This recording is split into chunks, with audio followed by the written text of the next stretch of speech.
গরিবি আসার কিছু কারণ আপনারা কি জানেন? ঘরের মধ্যে গরিবি হালত কেন আসে? যদি আপনারা না জেনে থাকেন তাহলে আজকের ভিডিওটি জেনে নিন, কারণ আমি আপনাদেরকে ঘরে গরিবি আসার কিছু কারণ বলে দেব, যে কারণগুলো শোনার পর আপনিও মনে মনে ভাববেন, সত্যি এই কারণগুলোর কারণে আমাদের ঘরে বরকত আসে না। আজকে আমরা আপনাদের জন্য এমন 15টি কারণ নিয়ে হাজির হয়েছি, যে 15টি কারণ যদি আপনার মধ্যে থাকে তাহলে কখনোই আপনার পরিবারে উন্নতি আসবে না। কোনো পরিবারে যদি এই সকল কারণগুলো থেকে যায় তাহলে সেই পরিবারে বরকত আসবে না, কারণ আমাদেরকে জানতে হবে যে ওই 15টি কারণ কি। তো আজকে আমরা আপনাদেরকে সেই 15টি কারণ বলে দেব। যদি আপনাদের মধ্যে এই 15টি কারণের মধ্যে কোনো একটি কারণ থেকে থাকে তাহলে আপনারা চেষ্টা করবেন সেই কারণ থেকে বিরত থাকার, কারণ এই 15টি কারণ যদি আপনাদের পরিবারে থেকে যায় তাহলে কখনোই আপনার পরিবার উন্নতি করতে পারবে না এবং বাড়িতে কখনোই শান্তি নেমে আসবে না। বাড়িতে কখনোই আপনি যতই আয় করেন না কেন সম্পদ থাকবে না। বন্ধুরা, ভিডিওটি শুরু করার আগে একটু প্রার্থনা করি। হে আল্লাহ, আমাদের সকল প্রকার গুনাহ থেকে রক্ষা করুন। যারা রক্ষা পেতে চান গুনাহ থেকে, সকলেই কমেন্টে লিখুন আমিন। অনেক ভাই আমাদের কমেন্ট করে থাকেন যে আমাদের উন্নতি করার জন্য কিছু আমল বলে দিন, এমন কিছু আমল দিন যাতে করে আমাদের সম্পদ বৃদ্ধি হয়। তো এইরকমই অনেক আমল আমরা দিয়ে থাকি, তবে আমাদেরকে প্রথমে জানতে হবে যে এই আমল করার আগে যে আমাদের বাড়িতে সম্পদ থাকছে না কেন, আমাদের হাতে কোনো ধরনের টাকা পয়সা থাকছে না কেন, আমাদের পরিবারের উন্নতি হচ্ছে না কেন, এর প্রথমে ভুলগুলো খুঁজতে হবে। আমরা আজকে সেই 15টি ভুল নিয়ে এসেছি। তো সম্মানিত দর্শক, আপনারা মন দিয়ে কিন্তু এই 15টি ভুল শুনবেন।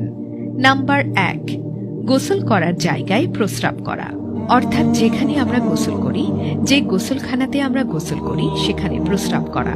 যদি অজানাতে আপনারা এই ধরনের কাজ করে ফেলেন বা করে থাকেন, যে যেখানে আপনারা গোসল করেন সেখানে আপনারা প্রস্রাব করেছেন, তাহলে সেখান থেকে বিরত থাকবেন।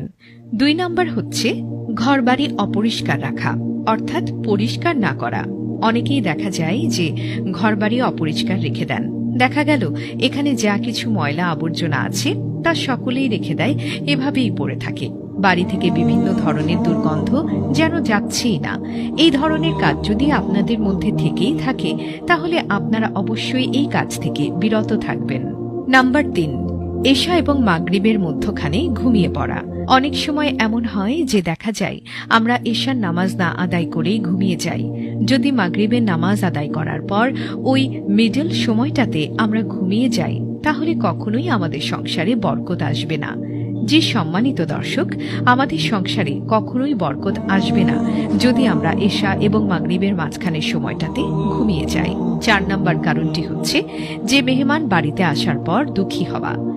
আমাদের মধ্যে এমন অনেকেই রয়েছে যে দেখা গেল কোথাও থেকে বাসায় মেহমান এসেছে, তাই আমরা দুঃখী হয়ে গেলাম বা খুব বেশি খুশি হলাম না। মনের মধ্যে যেন একটা অসন্তুষ্টি কাজ করছে যে এরা কেন এলো, আসার পর তো মনে হয় আমার খরচা বেশি হয়ে যাবে, আমার সম্পদ নষ্ট হয়ে যাবে, এমন ধরনের একটা ভাবনা চিন্তা করা।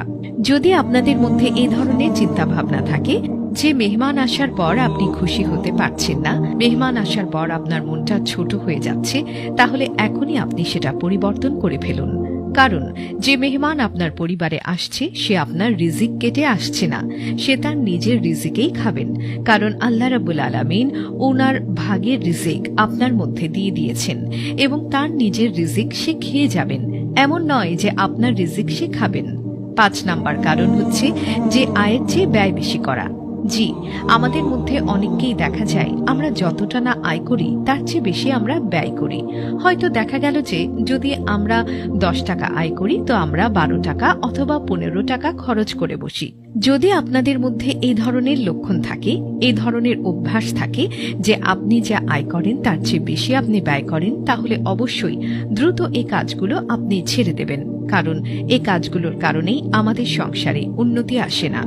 6 নাম্বার কারণ হচ্ছে যে আমরা সকাল বেলায় সূর্য ওঠার পরেও আমরা বিছানায় ঘুমিয়ে পড়ে থাকি। যদি কারো পরিবার এই ধরনের অভ্যাস থাকে যে সূর্য উঠে গেছে তারপরেও বিছানায় ঘুমিয়ে আছেন, তাহলে এই অভ্যাস আপনাদের সর্বপ্রথম ছাড়তে হবে, কারণ ফজরের নামাজ আদায় করার জন্য অবশ্যই বিছানা থেকে উঠতে হবে। যদি দেখা যায় যে সূর্য ওঠা পর্যন্ত আপনি ঘুমিয়ে আছেন, তাহলে এই অভ্যাস আপনাকে অবশ্যই ছাড়তে হবে, কারণ এই অভ্যাসগুলো আপনাদের পরিবারে শান্তি, আপনাদের পরিবারের সুখ আনা থেকে বিরত রাখে। 7 নাম্বার কারণটি হচ্ছে যেখান দিয়ে মানুষ চলাফেরা করে, যে জায়গায় মানুষ ওঠা বসা করে সেখানে প্রস্রাব অথবা পায়খানা করা। যেমন দেখা যাচ্ছে যে পথ অনেকগুলো, দেখা যায় যে পথ দেখা যাচ্ছে এবং যে পথ দিয়ে মানুষ চলাফেরা করে, অনেকেরই এমন কিছু অভ্যাস আছে যে পথের মধ্যে পায়খানা করে থাকে, যাতে করে মানুষের যাতায়াতের কষ্ট হয়ে থাকে। জি, যদি আপনাদের এই ধরনের অভ্যাস থেকে থাকে যে মানুষ যাতায়াত করে যে পথগুলো দিয়ে, সেখানে পায়খানা বা প্রস্রাব করা, তাহলে দ্রুত আপনি সেই জিনিসগুলোকে ত্যাগ করবেন।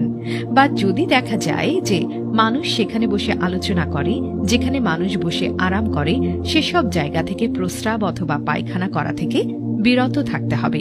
8 নাম্বার কারণ হচ্ছে পায়খানা বা বাথরুমে ঢুকে কথা বলা। জি, আমাদের অনেকেরই একটা অভ্যাস আছে যে আমরা যখন বাথরুম করি, আমরা যখন পায়খানায় বসে থাকি, তখন ওই অবস্থাতে কথা বলি। অনেকেই অনেক সময় মোবাইল ধরে কথা বলি। অনেক সময় দেখা যায় যে বাইরে থেকে কেউ আওয়াজ করলে আমরা ভেতর থেকে কথা বলতে থাকি। তো যদি আপনাদের মাঝে এই ধরনের অভ্যাস থাকে, তাহলে আপনি দ্রুত তা ত্যাগ করে ফেলুন। 9 নাম্বার কারণ হচ্ছে পুরুষ মানুষ উবুর হয়ে শুয়ে, অর্থাৎ বুকের ভারে শুয়ে থাকা। অনেক পুরুষ মানুষকে দেখা যায় আমাদের মধ্যে যে আমরা অনেক সময় পেট চাপা দিয়ে ঘুমিয়ে থাকি। এইভাবে ঘুমানো থেকে কিন্তু রাসূলুল্লাহ সাল্লাল্লাহু আলাইহি ওয়াসাল্লাম নিষেধ করেছেন। তাই আমাদেরকে এই কাজ থেকে বিরত থাকতে হবে, কারণ এই ধরনের কোনো ব্যক্তির যদি অভ্যাস থাকে যে আমরা বেশিরভাগ সময় যখন ঘুমাতে যাব তখন পেটের উপর ভার দিয়ে ঘুমিয়ে থাকব, তাহলে আপনি অবশ্যই এই কাজ থেকে বিরত থাকুন, কারণ এই কাজগুলো আমাদের সংসারে, আমাদের পরিবারে বিভিন্ন রকম রিজিক থেকে বিরত রাখে। 10 নম্বর হচ্ছে কবরস্থানে গিয়ে হাসাহাসি করা।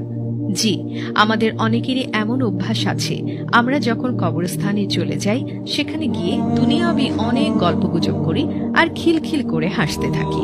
যদি আপনাদের মধ্যে এই অভ্যাসগুলো থেকে থাকে যে আপনি কবরস্থানে গিয়ে বিভিন্ন বিষয়ে আলোচনা করেন এবং হাসাহাসি করেন, তাহলে দ্রুত আপনি এই কাজগুলো থেকে বিরত থাকুন। 11 নম্বর কারণ হচ্ছে হাত না ধুয়ে খাবার খাওয়া। আমাদের অনেকের মধ্যে এই অভ্যাসগুলো আছে যে আমরা দ্রুত তাড়াহুড়ো করে হাত না ধুয়ে খাবার খেয়ে ফেলি। যদি আপনাদের মধ্যে এই অভ্যাসটি থাকে, তাহলে দ্রুত তা ত্যাগ করে ফেলুন। 12 নম্বর কারণ হচ্ছে দান করে খোঁটা দেয়া। যদি আমাদের মধ্যে এমন অভ্যাস থাকে যে কাউকে কিছু দান করলাম, কাউকে কিছু দেওয়ার পর আবার পরে খোঁটা দেই, খোঁটা দেয়া বলতে যে আমাদের মধ্যে অনেকেরই অভ্যাস আছে যে আমি কারো কোনোদিন উপকার করে ফেলেছি, এরকম করে দেখা গেল কোনো কারণে আমি তার কথার মাধ্যমে বা তার ব্যবহারের মাধ্যমে আমি অসন্তুষ্ট হয়ে গিয়েছি, তখন কথায় কথায় আমরা বলে ফেলি, হ্যাঁ, সেদিন যদি আমি তোমাকে সাহায্য না করতাম তাহলে তুমি না খেয়ে মরতে বা কঠিন বিপদে পড়তে। এভাবে চেঁচিয়ে চেঁচিয়ে গর্বের সঙ্গে বলি, এরকম অহংকার দেখিয়ে থাকি। 13 নম্বর কারণ হচ্ছে বিসমিল্লাহ ছাড়া খাবার খাওয়া। জি দর্শক, আমাদের অনেকেরই এমন অভ্যাস আছে যে আমরা তাড়াহুড়োর কারণে বিসমিল্লাহ না বলেই খাবার খেয়ে ফেলি। সম্মানিত দর্শক, বিসমিল্লাহ ছাড়া কোনো খাবার আমরা খেতে পারবো না। যদি আমাদের মধ্যে এই ধরনের অভ্যাস থাকে, তাহলে দ্রুত এই জিনিসগুলোকে ত্যাগ করব। আমরা বিসমিল্লাহ ছাড়া কোনো জিনিস অথবা খাবার খাবো না। 14 নম্বর কারণ হলো বাড়িতে কোরআন তেলাওয়াত না করা।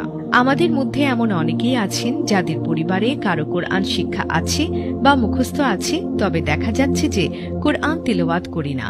যদি আমাদের বাড়িতে কোরআন তেলাওয়াত না করা হয়, তাহলে আপনারাই বলুন সে বাড়িতে কিভাবে বরকত আসবে? 15 নম্বর কারণ হচ্ছে 5 ওয়াক্ত সালাত আদায় না করা। আমাদের অনেকেরই এমন অভ্যাস আছে, আমরা মুসলিম, তারপরেও আমরা 5 ওয়াক্ত সালাত আদায় করি না। অনেকেই হয়তো বা শুধুমাত্র জুম্মার সালাত আদায় করি। তবে আমাদের যাই হোক না কেন, আমাদের 5 ওয়াক্ত সালাত আদায় করা উচিত। যদি আমাদের কারো মধ্যে এই ধরনের অভ্যাস থেকে থাকে, তাহলে তা থেকে বিরত থেকে আজ থেকে তওবা করে 5 ওয়াক্ত নামাজ আদায় করা শুরু করুন। এই ছিল 15টি ভুল কাজ যার কারণে আপনাদের বাসায় বরকত রিজিক আসে না।